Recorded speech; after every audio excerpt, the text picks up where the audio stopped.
Guys, in this video I will show you how you can clear RAM cache. Open Task Manager, click on Performance. Here you see my PC has 1.8 GB of RAM cache.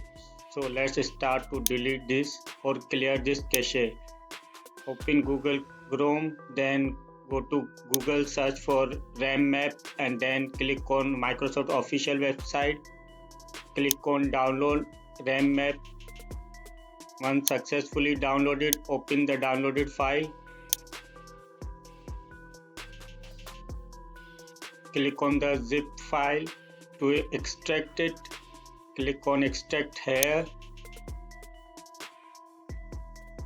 Once extracted, right click on rammap.exe file and then click on run as administrator. Click on yes.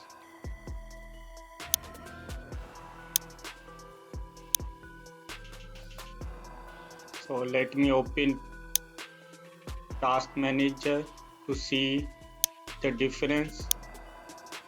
Click on Performance. Here you see I have 1.9 GB of cache.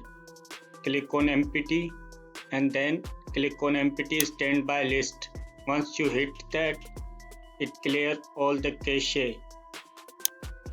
Through this way you can clear cache in Windows. If you find my video helpful, then do subscribe, like, comment. Thanks for watching.